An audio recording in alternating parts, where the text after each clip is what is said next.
Birshut Harav, à l'approche bien sûr de Rosh Hashanah, on va essayer de comprendre notre travail, notre préparation pour arriver à ce jour-là. Nos sages, ils ont fait un midrash sur le pasuk Atem nitzavim hayom. Moshe Rabbeinu parle en Israël et leur dit: vous êtes debout, vous êtes figés devant Akadosh Baruch Hu aujourd'hui. Nos sages nous expliquent c'est quelle date, puisque la date n'est pas écrite dans le pasuk, le verset ne précise pas. Le verset nous dit simplement Atem nitzavim hayom, vous êtes figés, vous êtes debout aujourd'hui. Nos sages nous expliquent que la date était Rosh Hashanah. Le Midrash nous dit que c'était Rosh Hashanah. Et la question qu'on va essayer de comprendre, comment nos sages sont arrivés à cette conclusion-là, puisque le pasuk n'a pas précisé de quelle date il s'agit. Pour comprendre cela, on a un pasuk dans le Navi, qu'on le lit aussi également dans l'Haftara, Venatati lecha mehalechim ben ha'omdim ha'ele. Akadosh Baruch Hu nous promet que la Atid Lavo, on pourra marcher entre les malachim. Venatati lecha, je te donnerai mehalechim, qui veut dire marcher, ben ha'omdim ha'ele, entre les malachim qui sont debout. De là, les mefarshim, ils apprennent une chose intéressante. Ils disent que la définition d'un homme et d'un malach sont différentes. Un homme est différent d'un malach parce qu'un malach, il a été créé par Akadosh Baruch Hu à un certain degré, et le degré auquel il a été créé, il restera tout le temps. Il a été créé à un degré X ou Y ou n'importe lequel, il restera toujours au même degré. Tandis qu'un homme, non. Un homme a été créé à un certain degré, mais un homme ne stagne jamais. Un homme, où il monte vers le haut, où il descend vers le bas, où il va dans le bon côté, où il va dans le mauvais côté. Mais un homme ne peut pas rester immobile, ne peut pas rester à la même place.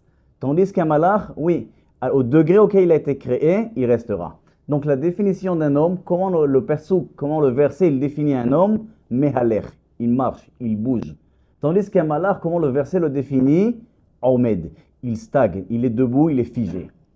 Et donc, une fois qu'on a compris ces définitions-là, on va comprendre comment nos sages sont arrivés à la conclusion que Atem nitzavim hayom, c'est Rosh Hashanah. Puisque nos sages se sont posé la question évidente. Ils ont dit Atem nitzavim, vous êtes debout, vous êtes figé. Un homme n'est jamais figé. Donc nos sages se sont posé cette question-là. Comment le pasuk peut dire Atem nitzavim, vous êtes figé devant Akadosh Baruch Hu? Donc nos sages ont répondu, c'est Rosh Hashanah. C'est-à-dire, parce que Rosh Hashanah, Akadosh Baruch Hu, il veut juger la personne. Une personne qui est en mouvement, on ne peut pas la juger. Une personne qui bouge, c'est impossible de la juger. Pour pouvoir juger une personne, il faut l'arrêter à un certain moment, à son niveau où il se trouve maintenant, et selon ce niveau-là, on va la juger. Mais si on va la juger selon le moment où elle monte, elle descend, on ne peut pas la juger. Comme une société, on veut faire le bilan annuel, au milieu de l'année, on ne peut pas le faire. Pourquoi? Parce que demain, il y aura ou des pertes ou des gains. Mais lorsqu'on arrive à la fin de l'année, 31, 23, 59, là, on fige la société. Ce qu'il y a eu avant, les pertes et les gains, on fait le calcul. On fige un certain moment pour pouvoir faire un bilan. Ce qu'il y a eu après, ça sera pour l'année prochaine. Donc aussi la même chose pour l'homme. Pour qu'Akadosh Baruch Hu puisse juger un homme, il faut qu'il le fige sur une certaine image. Au moment de Rosh Hashanah, Akadosh Baruch Hu prend cette image-là selon le travail qu'il a fait avant, qu'il s'est préparé, et le moment où il arrive à Rosh Hashanah, les mitzvot de l'année, la verot, la tchouva et ainsi de suite. À ce moment-là, on fige la personne et on la juge selon ça. Ce qu'il fera après, ça sera par rapport à l'année suivante. Et donc, c'est pour ça que nos sages sont arrivés à la conclusion, Atem nitzavim hayom, vous êtes figés, vous ne marchez pas, vous êtes immobile devant Akadosh Baruch Hu. C'est quel jour? C'est Rosh Hashanah. Puisque justement, nos sages ont posé la question, un homme n'est jamais figé. Donc, ils ont répondu, oui, le jour de Rosh Hashanah, un homme, il est figé. Et donc, ce qu'on comprend maintenant, c'est qu'un homme, toujours il marche ou vers le haut, ou vers le bas, ou vers le bien, ou vers le mauvais. Et bien sûr, l'explication est évidente, puisqu'un homme n'est pas comme un malach. Un malach, il n'a pas de Yetzer Hara. Il n'a que l'envie du Yetzer Tov de faire la volonté d'Akadosh Baruch Hu, faire la volonté de Dieu. Tandis qu'un homme, non, il a le Yetzer Hatov et le Yetzer Hara. Il a un bon penchant qui le pousse à faire du bien, il a un mauvais penchant qui le pousse à faire du mal. Donc un homme ne peut pas être immobile. Toujours, il est en mouvement. Toujours, on le pousse ou du bon côté ou du mauvais côté. Bien sûr, vous le savez très bien, que la création du Yetzer Hara était pour le bien de l'homme. D'ailleurs, nos sages, ils ont expliqué, ils nous ont enseigné sur le pasuk, Vayar Elohim et kol asher asa ve'ine tov me'od. Akadosh Baruch Hu, il a vu que tout ce qu'il a fait, c'était bien, énormément bien. Ils ont dit tov, c'est Yetzer Hatov. Le bien, c'est le Yetzer Hatov. Et me'od, c'est le Yetzer Hara. La chose excellemment bien, c'est quoi? C'est le Yetzer Hara. Pourquoi? Parce que le but de la création de l'homme, c'est pour lui donner un salaire, pour le récompenser sur ses bonnes actions. Et bien sûr, on ne peut pas récompenser à une machine, à un robot, on ne donne pas de salaire. Pour donner un salaire, on ne peut le donner qu'à un être humain qui a le libre arbitre de faire ou de ne pas faire. Donc en vérité, le Yetzer Hara, Akadosh Baruch Hu l'a créé justement pour pouvoir nous donner un salaire. Si on n'avait que le Yetzer Hatov, que l'envie de faire la volonté divine, on aurait été comme un malach, comme une machine, comme un robot, et donc on ne peut pas recevoir de salaire. On ne peut pas avoir des actions propres à notre nature, à notre envie, puisqu'on n'a qu'une seule envie qu'on nous a imprégné en nous. Donc le Yetzer Hara a été créé justement pour pouvoir nous donner un salaire sur nos bonnes actions. Il n'a pas été créé, Chas v'Shalom, pour nous faire trébucher dans le monde du mal. Mais bien sûr, comme vous le savez très bien, le fait qu'on a Yetzer Hara, ça pose un problème, puisque le pasuk le même le dit, En tzadik asher yaseh atov ba'aretz velo yicheta. Ça n'existe pas un tzadik qui fait le bien sans fauter. Et donc, bien que ce Yetzer Hara, il est pour qu'on reçoive une récompense, pour qu'on puisse recevoir un salaire sur nos bonnes actions, mais il nous crée un problème, le monde de la faute. Et donc, quelle est la solution qu'Akadosh Baruch Hu va créer pour résoudre ce problème? Puisque le Yetzer Hara n'est pas pour notre mal. Il n'est pas là pour qu'on soit puni si on fait des fautes. Au contraire, il est là pour qu'on soit récompensé si on fait du bien. Mais d'un autre côté, il y a des fautes. C'est une metsiout, c'est une réalité. Et donc, c'est sûr qu'il y a une solution à cela, à les réparer, pour ne pas qu'on soit puni sur ces fautes-là. Puisque le but du Yetzer Hara, c'est justement qu'on soit récompensé et pas puni. Bien sûr, c'est le monde de la tchouva. Akadosh Baruch Hu, il a créé une mitzvah qui s'appelle la tchouva. C'est une mitzvah assez, ça fait partie des 613 mitzvot, de se repentir. Donc ce qu'il faut qu'on essaye de comprendre, c'est quoi la tchouva? On a tendance à penser que la tchouva, c'est changer de comportement. Par exemple, nous, un homme ne faisait pas Shabbat pendant des années. Maintenant, il a fait tchouva. C'est quoi tchouva? Il a changé de comportement. À partir d'aujourd'hui, il fait Shabbat. Et ainsi de suite. Jusqu'à présent, il faisait certaines choses pas bonnes. Et maintenant, il a décidé de changer de comportement. Et il fait des bonnes actions. Or, c'est faux. Un monsieur qui a fait ça, il a des avéros dans les mains. Et il a des mitzvot dans les mains. Il a des pertes, il a des gains. Donc, il sera puni sur la avéros. Il sera récompensé sur les mitzvot. La tchouva n'est pas ça. La tchouva, il faut effacer le passé. Il faut effacer les fautes. Et donc, c'est ça la vraie définition de tchouva, c'est effacer. Et la question est comment? Rabbeinu Yonah, dans son fameux livre célèbre Shaarei Tchouva, il nous explique que la base de la tchouva, c'est le regret. Le fait qu'un homme, il regrette ses mauvaises actions, c'est ça qui nettoie son passé. C'est ça qui efface les fautes. Donc en vérité, un homme, ce qu'il faut travailler pour arriver propre à Rosh Hashanah, c'est le monde du regret. C'est ça la tchouva, c'est regretter ses mauvaises actions. Et c'est ce regret-là qui éliminera nos fautes et qu'on pourra arriver propre, blanc au moment du jugement. Le sentiment de regret peut venir dans la personne de plusieurs façons. La première façon, qui est simple, c'est Pachad Yom Hadin. Un homme, il a peur justement de ce bilan-là, il a peur de ce jour de jugement redoutable, qu'Akadosh Baruch Hu, qui est tout-puissant, juge la personne sur chacune de ses actes, chacune de ses pensées, ainsi de ses sentiments, et ainsi de suite. Donc cette peur-là, de ce jour redoutable, peut donner le monde du regret, le regret à la personne. Ça, c'est la première façon de regretter. Mais ce n'est pas la meilleure façon. Ça, c'est ce qu'on appelle dans les Mefarshim, Irat Haonesh, la crainte du châtiment. Mais ce n'est pas ça le degré élevé de tchouba. Le degré élevé de tchouva, c'est que ce sentiment de regret provient d'un amour profond envers Akadosh Baruch Hu, d'une envie de se rapprocher envers Akadosh Baruch Hu, une envie de l'idabek bakadosh Baruch Hu. Cette envie-là, c'est elle qui peut créer dans l'homme un sentiment profond de regret. Et donc, c'est ce sentiment-là qu'un homme, il faut qu'il se travaille pour arriver à Rosh Hashanah avec une vraie charata, un vrai regret, une envie de se rapprocher envers Akadosh Baruch Hu, l'idabek bakadosh Baruch Hu. Et la question est, comment atteindre ce sentiment-là d'envie de se rapprocher vers Akadosh Baruch Hu?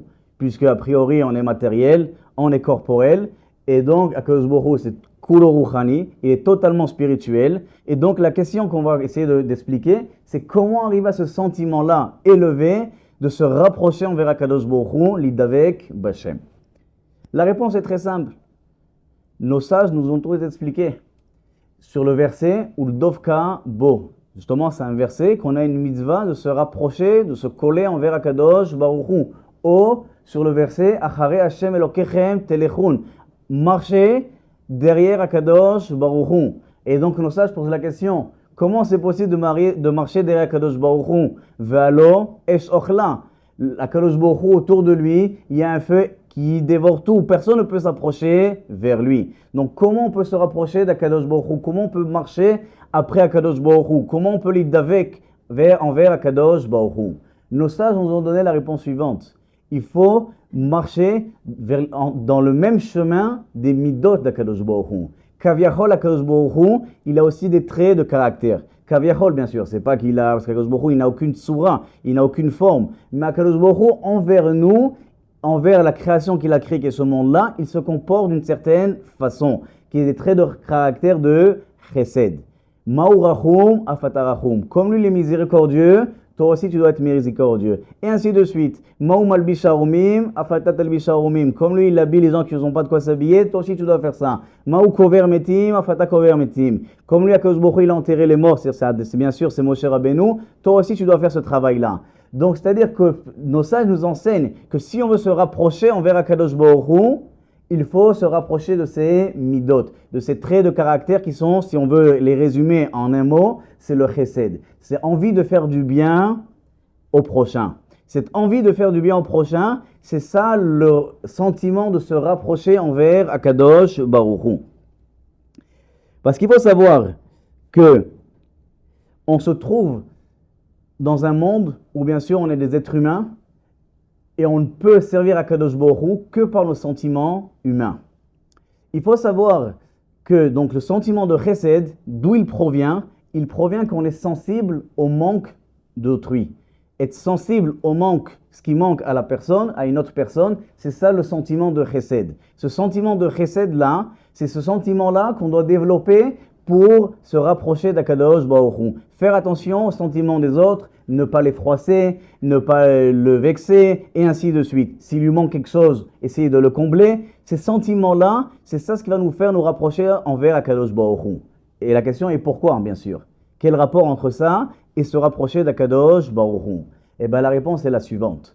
Il faut savoir qu'Akadosh Baruch Hu, dans ce monde-là, son kavod, son honneur, n'est pas quelque chose qui est découvert. C'est pour ça que ce monde, il s'appelle Orlam Milashon He'elem. On est dans un monde où l'honneur divin est caché, est camouflé. Et donc, lorsqu'on développe en nous ce sentiment-là, être sensible à ce qui manque au prochain, à ce qui manque à autrui, automatiquement, ça rentre dans notre cœur le sentiment qu'il manque dans ce monde-là le kavod d'Akadosh Baruch Hu. Dans ce monde-là, le kavod d'Akadosh Baruch Hu, il est manquant, il est camouflé, il est caché. C'est qu'une fois qu'on a ce sentiment-là humain par rapport au prochain, qu'on peut aussi comprendre que par rapport à Kadosh Baruch Hu. Et donc, comme on a ce sentiment-là, qu'on veut aider le prochain, qu'on veut combler son manque, alors on aura aussi le sentiment qu'on veut combler le manque de l'honneur d'Akadosh Baruch Hu dans ce monde-là. Et donc, bien sûr, on peut le faire par la Torah, par les mitzvot, par se changer, le regret de ses fautes, et ainsi de suite. Donc, en vérité, la base de se rapprocher d'Akadosh Baruch Hu, c'est que d'abord, première chose, par les sentiments humains, qu'on peut comprendre ce manque d'autrui, et avec ça, on va comprendre aussi le manque de l'honneur d'Akadosh Baruch Hu dans ce monde-là et essayer de combler ça par les bonnes actions, par la Torah, par la Zdaka et ainsi de suite. Avec ça, vous allez comprendre Avraham Avinu, cet premier homme qui a créé, si vous voulez, le premier patriarche, que de lui est sorti le Ham Israël, Avraham Avinu. La première étape d'Avraham Avinu, c'était quoi? Tout le monde le sait très bien, c'était Ish HaChesed. Avraham Avinu, c'était l'homme de la bonté par excellence. C'était Samida, c'était son trait de caractère, c'était le Chesed. Et Avraham Avinu, nos sages nous disent, nous enseignent que Avraham Avinu alav shalom, qu'est-ce qu'il a fait sur terre? Il a fait le contraire des générations qui l'ont précédé. Les générations qui l'ont précédé, ils ont ils ont renvoyé la Shrina d'Akadosh Baruch Hu qui était présente dans ce monde-là, ils l'ont renvoyé vers les cieux. Parce que nous, ça nous explique que lorsqu'Akadosh Baruch Hu a créé Adam Arishon, il a fait en sorte, il a créé avec sa Shrina sur terre. C'est-à-dire que Adam Arishon, il est né, il y avait la pleine présence divine sur terre. Lorsqu'Adam Arishon, il a fauté, il a Giresh, il a renvoyé la Shrina vers le ciel. Et les générations d'après, ils ont continué ce travail-là, jusqu'à que la Shrina s'est éloignée de nous vers les 7 cieux. Avraham Avinu, qu'est-ce qu'il a fait? Il a justement comblé ce manque-là. Il a pris la Shrina et il a fait descendre vers ce monde-là. Après, il est venu Yitzhak, Yaakov, ainsi de suite. Mais vous voyez ce qu'on est en train d'expliquer maintenant, que la mida du Chesed, combler le manque, être sensible au manque d'autrui, c'est ça qui crée en l'homme le sentiment d'être sensible au manque de la Shrina, au manque du kavod d'Akadosh Baruch Hu sur terre, et donc on répare ça. Et donc c'est ce qu'il faisait Avraham Avinu toute sa vie. Il enseignait aux gens la grandeur d'Akadosh Baruch Hu. Il enseignait aux gens que tout ce qui est le monde Avodah Zara, des idoles, c'est des bêtises, c'est pas ça qui va te sauver, c'est pas ça qui va t'aider, c'est que Akadosh Baruch Hu, Adonai Elonona Echad, et ainsi de suite. Il enseignait aux gens l'unité d'Akadosh Baruch Hu. Mais tout ça, c'est d'où ça vient? Ça vient du Chesed. Quand un homme il est sensible, il veut combler le manque d'autrui, alors il est sensible aussi au manque de Kvod HaShrina, au manque de l'honneur de la Shrina qui est sur terre, et il essaie de combler ça par la Tfila, par la Torah, par la Zaka, et ainsi de suite. Et où enseigner aux gens l'honneur d'Akadosh Baruch Hu, comme il a fait Avraham Avinu. Donc vous voyez que le sentiment de Chesed est lié exactement au sentiment de vouloir se rapprocher vers Akadosh Baruch Hu. Donc c'est ça ce que nos sages nous disent. Si on veut se rapprocher vers Akadosh Baruch Hu, comment faire ça? Il faut qu'on développe en nous la Midat Chesed. Lorsqu'on va développer en nous la Midat Chesed, on aura aussi le sentiment de vouloir se rapprocher d'Akadosh Baruch Hu, de vouloir l'honorer, et c'est avec ça qu'on pourra arriver au vrai regret, à la vraie tchouva, au vrai effacement de notre passé, de nos averot, tout ce qu'on n'a pas bien fait. D'accord? Jusque-là, c'est bon, c'est clair? Avec ça, vous allez comprendre la différence qu'on a commencé tout à l'heure entre un homme et un malach. Un homme et un malach sont différents aussi sur ce niveau-là. Un malach, bien sûr, il n'a pas le chesed. Il n'a pas de mitzvot de faire du bien à quelqu'un d'autre. Ils ont là-bas tout ce qu'il faut tout le monde. Donc, comment lui, il sert à Kadosh Baruch Hu? Lui, il ne peut servir à Kadosh Baruch Hu que en comprenant sa grandeur et en le glorifiant. Mais pas plus. Un homme, non. Un homme, il peut servir à Kadosh Baruch Hu en comprenant aussi le manque de l'honneur d'Akadosh Baruch Hu et réparer ce fait-là. Donc c'est tout à fait des travaux qui sont différents. Bien qu'il faut savoir qu'aussi chez les malachim, même dans les mondes supérieurs, il y a aussi ce qu'on appelle un Esther. Il y a aussi un camouflement de son honneur. Parce qu'aucun être, même un malach, ne peut être, si vous voulez, à côté d'Akadosh Baruch Hu sans une mechitza, sans quelque chose qui sépare entre lui et Akadosh Baruch Hu. C'est impossible. Donc même lui, il vit ce qu'on appelle le Esther, il vit le camouflement d'Akadosh Baruch Hu. Mais il ne peut pas réparer ça. Tout ce qui peut servir à Akadosh Baruch Hu, c'est en comprenant ce qu'il voit et le louer sur ce qu'il voit. Tandis que l'homme, non. L'homme, il peut comprendre qu'il manque à l'honneur d'Akadosh Baruch Hu sur terre et réparer ça et combler ce manque-là. Mais tout ça provient bien sûr, la première chose, c'est un sentiment humain vers l'autrui, vers une autre personne, vers nos amis, et ainsi de suite. Sans ça, on ne peut rien arriver. Parce qu'il faut savoir que toute la Torah, est basé sur les sentiments humains, être sensible à l'autrui. Et qu'avec ça, on peut arriver à être sensible à le kavod d'Akadosh Baruch Hu et arriver au vrai regret de la tchouva et réparer notre passé et effacer toutes nos fautes et arriver propre à Rosh Hashanah au moment où on est figé devant Akadosh Baruch Hu. Donc ça, c'est la première idée que je voulais vous transmettre, c'est que la tchouva, contrairement à ce qu'on croit, ce n'est pas que changer de comportement, recevoir sur nous-mêmes quelque chose, un meilleur comportement, ainsi de suite. Ça, c'est très bien, ça fait partie. Mais la vraie tchouva, c'est effacer le passé. Et effacer le passé provient du regret. Le regret peut provenir dans le cœur de la personne de plusieurs façons, ou, comme on l'a expliqué tout à l'heure, par la crainte de la punition, du jour redoutable, ou par l'envie de se rapprocher envers Akadosh Baruch Hu. Et cette envie, on peut l'acquérir par le chesed, par le chesed, qu'on appelle plutôt dans le langage du pasuk, ahavat chesed. Avoir un amour de faire du bien. C'est-à-dire dans nos sages, dans le pasuk, lorsqu'il parle du chesed, c'est pas que des actes, c'est aussi un côté sentimental. Ahavat chesed. Avoir l'amour de faire du bien. C'était l'amida, c'était le trait de caractère d'Avraham Avinu. Et justement, ça se traduit par son travail qu'il a dévoilé l'honneur divin sur terre. Après ça, on peut arriver à d'autres degrés. Irat Hashem, la vraie Irat Hashem, comme ce qu'on appelle Yitzhak Avinu, et la vraie Chokhmat à Torah. Mais c'est que après. La première chose, la base, c'est le Ahavat Chesed, l'amour du Chesed. Voilà, jusqu'à présent, on a parlé comment réparer les fautes. Maintenant, on va essayer d'expliquer quelques conseils qui se trouvent dans les Mefarshim, comment ne pas arriver à la faute. Le pasuk nous dit Kitetse la milchama al oivecha. Lorsque tu sortiras à la guerre sur ton ennemi. Alors bien sûr, il y a plusieurs questions sur ce verset-là. Lorsqu'on sort, par exemple deux pays sortent pour faire la guerre n'existe pas encore. Ce pays-là il sort, ce pays-là il sort. Lorsqu'ils se rencontrent, ils commencent à guerroyer. Mais lorsqu'au moment de la sortie, il n'y a pas de guerre. Donc le pasuk qu'il aurait dû dire, Kitetse leilachem, lorsque tu sors pour guerroyer, mais pas lorsque tu sors à la guerre n'existe pas encore. C'est lorsque vous allez sortir, vous allez vous rencontrer, à ce moment-là vous allez vous battre, vous allez guerroyer. Donc le pasuk qu'il aurait dû dire, Kitetse leilachem. Première question. Deuxième question, aloivecha, sur ton ennemi.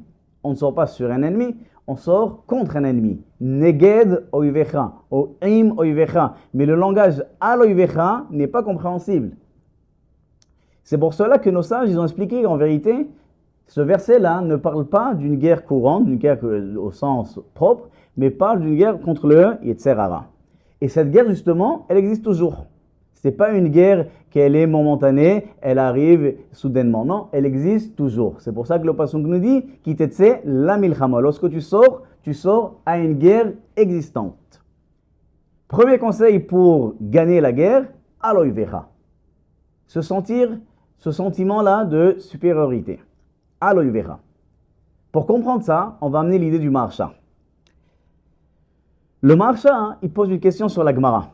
La Gemara nous dit Shalosh Shaverot en Adam Nitzal Mehem Bechol Yom. Il y a 3 fautes qu'aucune personne ne trébuche pas tous les jours. Avak Lashon Hara, Irurim Raim, Gezel. Il y a 3 avérotes qu'un homme, tous les jours, il trébuche. Le Maharsha, bien sûr, il pose la question évidente. Si Akadosh Baruch Hu nous a créé, il ne peut pas nous ordonner des choses qu'on ne peut pas ne pas trébucher. Akadosh Baruch Hu, s'il nous ordonne des choses, c'est des choses qui nous a donné la force de ne pas trébucher. Donc comment nos sages nous disent, il y a 3 fautes que tout le monde trébuche tous les jours. Le Maharsha, il répond comme ça. Il dit non, en vérité la Gemara, elle est très précise. Elle dit, Adam lo nitzal bechol yom. Un homme, c'est obligatoire qu'il va trébucher. Il fait un dialogue extraordinaire. Il dit que si un homme se prend pour un homme, il trébuchera. Un homme, il faut qu'il comprenne que sa vraie définition, c'est pas un homme, dans le sens corporel, dans le sens où on a un côté animal. Non, un homme, sa vraie définition, c'est un malach. On a une neshama en nous, et cette neshama, c'est notre être. Notre être vivant, notre être en soi, c'est notre neshama, c'est pas notre corps. Et la preuve, et c'est évident, c'est que la neshama vivait avant qu'elle rentre dans le corps, elle vivra même lorsqu'elle sortira du corps. Tandis que le corps ne vit qu'au contact avec cette neshama-là. Donc notre vrai être vivant, c'est quoi? C'est notre neshama. Notre neshama, c'est ça notre vrai être vivant. Si un homme il prend conscience de ça, il prend conscience de qu'il a un côté spirituel, et c'est ça son vrai être vivant, il comprend son degré, alors là, un homme peut arriver à ne pas trébucher dans la faute. Pour qu'un homme puisse arriver à ne pas trébucher dans la faute, c'est ça qu'il faut qu'il comprenne, que son vrai être vivant, c'est une neshama. Et la neshama, il faut comprendre qu'en vérité, c'est même plus qu'un malach. Dans nos sages, ils nous expliquent que la neshama, elle vient mitachat kiseh akavod. Elle vient en dessous du char céleste. Donc, c'est vraiment en dessous du char céleste. Même les malachim, leur degré est encore plus bas. Puisque dans le monde de la Kabbalah, ça s'appelle que la neshama, elle vient du olam abriya. Parce que la tzilut, c'est le kiseh akavod. Donc, notre neshama en dessous, c'est l'olam abriya. Tandis que les malachim, ils viennent d'un monde encore en dessous, qui est olam ha-yetzira. Bon, ça c'est des mots techniques. En tout cas, ce qu'il faut comprendre, c'est que l'homme, la source de notre neshama est plus élevée que les malachim. Et lorsqu'un homme il comprend ça, alors il peut arriver à ne pas trébucher. Il faut comprendre notre essence, notre nature. La nature de notre être n'est pas quelque chose corporel, mais quelque chose qui est spirituel. Et lorsqu'un homme il comprend ça, ça lui donne des forces de ne pas fauter. Donc attention, ce n'est pas quelque chose qu'on arrive ça d'un jour au lendemain, c'est quelque chose qu'un homme se doit de réfléchir à ça et de prendre conscience de sa grandeur de cette neshama-là. Et donc avec ça, un homme il peut se transformer de matériel en spirituel et donc être loin de la faute. Donc c'est quelque chose qu'un homme il se doit de se travailler. Donc en tout cas, c'est une idée extraordinaire que le Maharsha nous apprend comment un homme peut faire en sorte de ne pas trébucher dans la faute. Et cette idée-là, elle est allusionnée dans le Pasuk. Qui t'etze la milchama, lorsque tu sortiras à la guerre, donc comme on l'expliquait, c'est contre ton yetzer, ara, première des choses à faire, aloivecha. Il faut que tu comprennes que tu es au-dessus de ton oyev. Puisque ton oyev, bien sûr, c'est le Satan, c'est un malach. Et nous, notre neshama, comme on l'expliquait tout à l'heure, la source de notre neshama est même plus élevée que le monde des malachim. Et donc, lorsqu'on comprend ça, ça nous donne des forces intellectuel de se battre et de vaincre ce Yetzer Hara, ne pas tomber dans ces pièges, dans ces tentations-là. Et juste pour relier à ce qu'on a dit tout à l'heure, la vraie sensibilité à autrui aussi provient de là.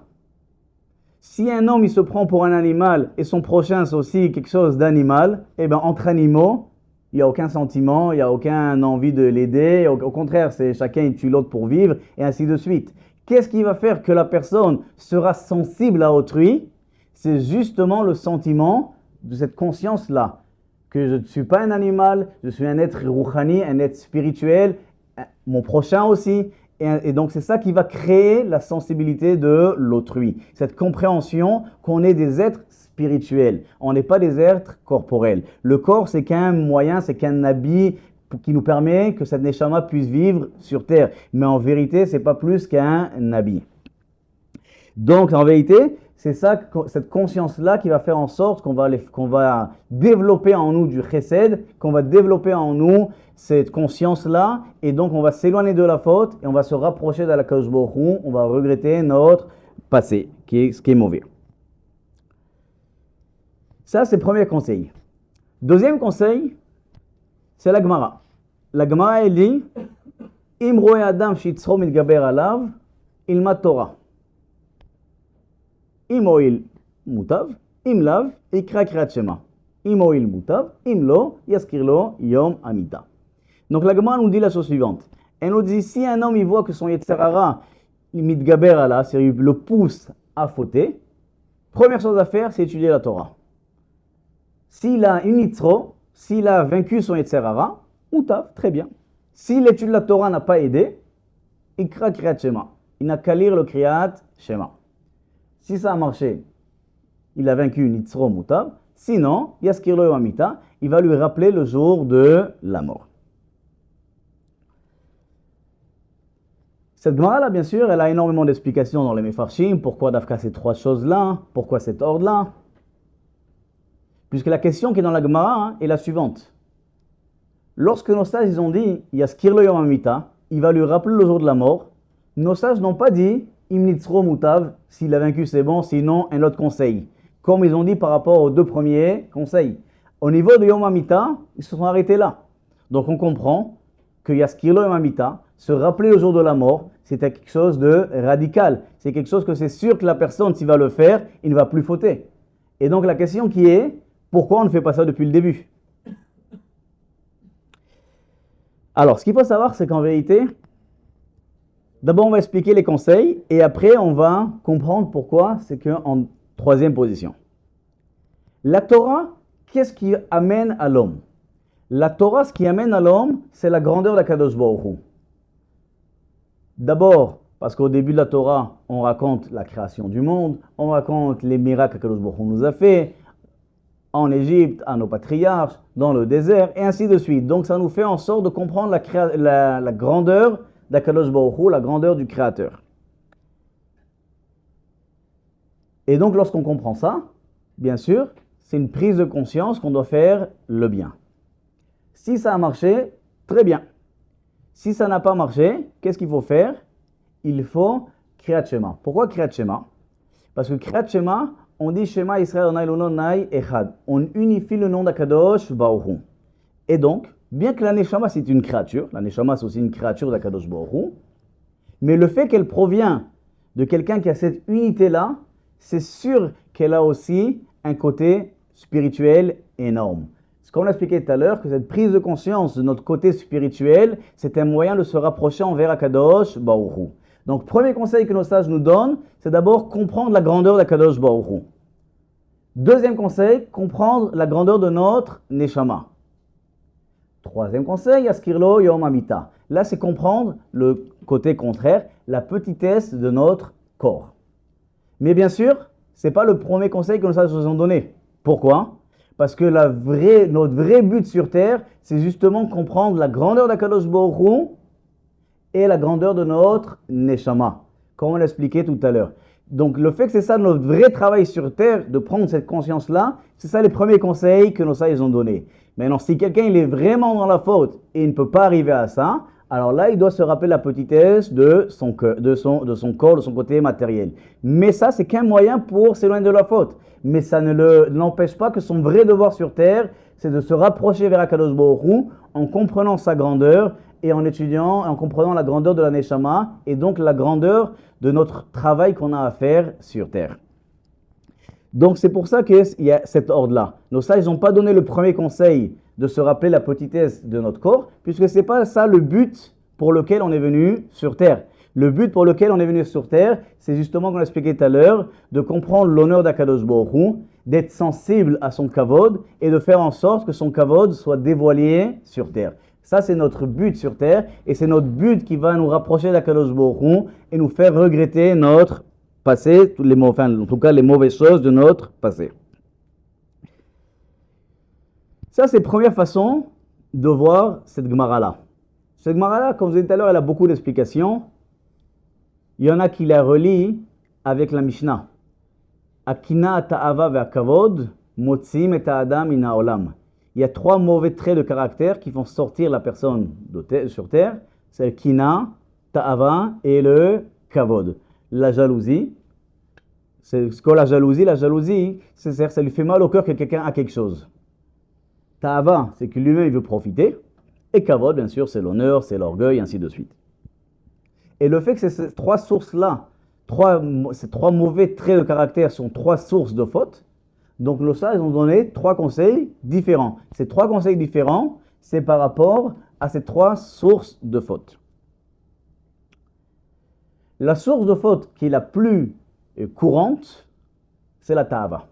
La ta'ava, un homme, il a envie de profiter de ça, profiter de ça, profiter de ça. C'est ça le shoresh, la source des fautes la plus courante, c'est celle-là.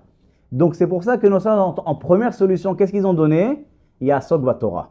Un homme, il doit l'ilmod Torah. Parce que le limud Torah, c'est ce qui enlève l'envie de la personne. D'ailleurs, vous le connaissez sûrement tout le monde, le Rambam connu, qui dit que quelqu'un qui a la chorma, quelqu'un qui a acquis la sagesse de la Torah, son cœur n'est plus, il n'a plus envie de certaines choses. Et donc le limoud de la Torah, il enlève l'envie du cœur de la personne. Donc, étant donné que l'envie, la ta'ava, c'est, si vous voulez, la source numéro 1 de la faute, c'est pour ça que le premier conseil que nos sages ont donné, c'est la Torah. Puisque la Torah, elle enlève la ta'ava. Pourquoi? À part le lien de la chokhma qu'on a expliqué tout à l'heure, il y a aussi l'idée que lorsqu'un homme il étudie la Torah et il apprécie la Torah, alors ça lui crée un amour, une envie d'étudier la Torah. Et donc cette envie d'étudier, sa mauvaise envie, elle est canalisée vers une bonne envie. Et donc c'est pour cela que la ta'ava, elle s'annule avec la Torah. Ou parce qu'un homme il a acquis la sagesse, ou parce que l'envie, cette mauvaise envie, un homme il la canalise vers l'envie d'étudier la Torah. Donc c'est pour ça que la première solution que nos sages ont donnée, c'est la Torah. Ils ont donné des solutions différentes, parce que chaque solution, elle est reliée à une autre source de faute. La kina, comment un homme il faut qu'il éloigne la kina de lui? C'est en Kriyat Shema. Deuxième source de faute, c'est la kina. Un homme, ça lui fait mal au cœur que quelqu'un d'autre il a quelque chose. C'est la deuxième source de faute. Alors ça, c'est Kriyat Shema. Lorsqu'on unifie le nom d'Akadosh Baruch Hu, donc ça nous amène à la compréhension que ce que j'ai reçu et ce que le prochain a reçu, c'est sa volonté. Personne ne reçoit quelque chose sans le Xardin d'Akadosh Baruch Hu. Si Akadosh Baruch Hu n'a pas décrété que telle personne va recevoir telle chose ou telle chose, et toi tu ne vas pas recevoir ou tu vas recevoir que telle chose et telle chose, c'est sa volonté, c'est son décret. Et donc bien sûr, c'est quelque chose qu'on ne peut pas remettre en question. Et donc c'est pour ça que le fait que la deuxième source de faute, c'est le olam, c'est le sentiment de kina. La deuxième solution que nos sages ont donnée, c'est Kriyat Shema. Le Kriyat Shema, il enlève le mauvais sentiment de kina, de jalousie dans la personne. Troisième source de faute, c'est le kavod.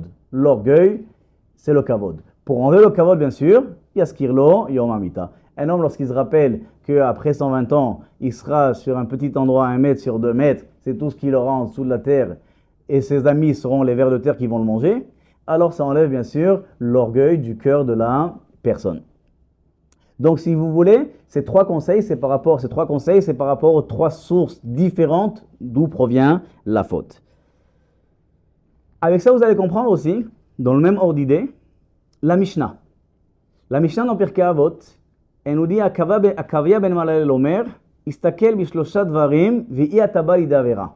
Regarde 3 choses et tu n'arriveras pas à la avera. Dama'in bata, d'où tu viens. Ul anata oler, vers où tu vas. Velifnemi ata'ati liden vechezbon, devant qui tu vas rendre compte. Le Tana, vous avez bien vu, il a dit regarde 3 choses et il les a énumérées. Il a posé les questions. D'où tu viens, où tu vas et devant qui tu vas rendre compte. Après cela, le Tana répète à nouveau les questions. Me'ain bata, d'où tu viens, mitipa serucha, d'une goutte sale. Ul anata oler, où tu vas, la tombe. Lefnimi ata'atini vechezbon, où tu vas rendre compte devant Akadosh Baruch Hu. Si vous faites attention, le Tana se répète. Il pose une fois les questions sans répondre. Et après, c'est pas qu'il donne les réponses. Il repose les questions, il donne après les réponses. Et donc, bien sûr, pourquoi le Tana pose 2 fois les questions. Donc, le Harizal nous explique la Mishnah de la façon suivante. Il nous dit non, les premières questions et les deuxièmes questions n'ont rien à voir. Les premières questions, elles reviennent sur la Neshama. Et les deuxièmes questions reviennent sur le corps. Première chose qu'un homme il doit prendre conscience, c'est d'où sa Neshama vient. Comme on l'expliquait tout à l'heure, mais Aïn Bata, d'où notre Neshama elle vient. Notre Neshama, nous, elle provient, comme on dit tout à l'heure, Mitachat Kitsa Kavod, en dessous du char céleste. Donc, c'est la première chose qu'un homme il doit prendre conscience de comprendre c'est quoi sa vraie nature, c'est quoi sa vraie essence.